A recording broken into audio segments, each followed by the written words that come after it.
நம்ம இன்னைக்கு காசிக்கு நிகரான 6 ஸ்தலங்களில் ஒரு ஸ்தலமான மயிலாடுதுறையில் இருக்கக்கூடிய மயூரநாதர் ஸ்தலத்தை பற்றி தாங்க பார்க்க போகிறோம்.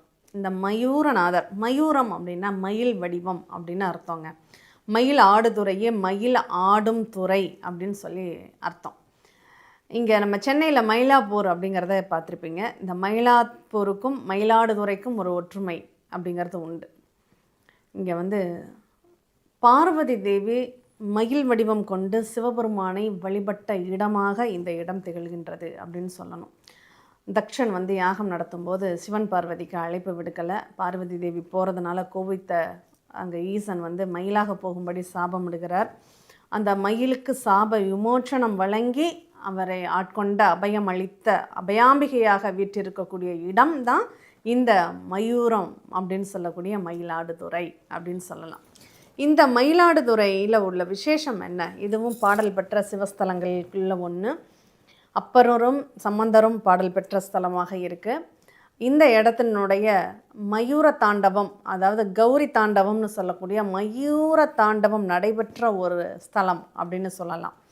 இந்த ஆலயத்தில் ஒரு ரொம்ப விசேஷம் என்னென்னா, ஐப்பசி துலாஸ்நானம் அப்படிங்கிறது இந்த ஆலயத்தில் ரொம்ப விசேஷமானதுங்க. இங்கே காவிரி கரையில் ஐப்பசி துலாஸ்நானம் நீராடி இறைவனை பூஜை பண்ணுறதுங்கிறது. ஒரு தம்பதிகள் வர்றாங்க. அந்த தம்பதிகளுடைய பேர் நாதசர்மா அனவித்யாம்பிகை அப்படிங்கிற தம்பதிகள் அந்த கோவிலுக்கு வர்றாங்க துலாஸ்நானம் பண்ணுறதுக்கு. அன்னைக்கு கார்த்திகை மாதம் ஐப்பசி மாதம் 30வது நாள். இந்த ஐப்பசி 30வது நாள் நீராடல் முடிஞ்சிருச்சு அப்படின்னு அங்கே உள்ளவங்க சொல்கிறாங்க. அவங்க ரொம்ப மனக்கவலையோடு அங்கே தங்கியிருக்காங்க. அன்று இரவு ஈசன் கனவுல உங்களுக்கு அதனால் என்ன, சூரியன் உதித்ததற்கு அப்புறம்தான் மறுநாள் அப்படிங்கிறது தொடங்குது. நீங்கள் சூரியன் உதிப்பதற்கு முன்பாக நீங்கள் நீராடி விடுங்கள், உங்களுக்கு துலாஸ்நானத்திற்கு உண்டான பலன் கிடைக்கும்னு சொல்லிடுறேன்.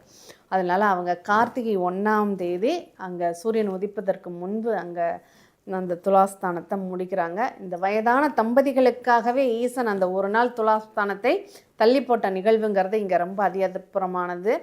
அந்த தம்பதிகளை ஆட்கொண்டு அவங்க பேரில் நாதசர்மாவுக்கு ஒரு சிவலிங்க வடிவிலையும், அங்கே அனவித்யாம்பிகை அம்பாள் சன்னிதானத்துக்கு பக்கத்துலேயும் இடம் கொடுத்துருக்க ஒரு பக்தர்களுக்கும் அங்கே இடம் கொடுத்துருக்கக்கூடிய நிகழ்வுங்கிறது இந்த கோவிலில் ரொம்ப மெய்சிலிர்க்க வலிக்கக்கூடிய ஒரு நிகழ்வாகவே இங்கே இருந்திருக்கு.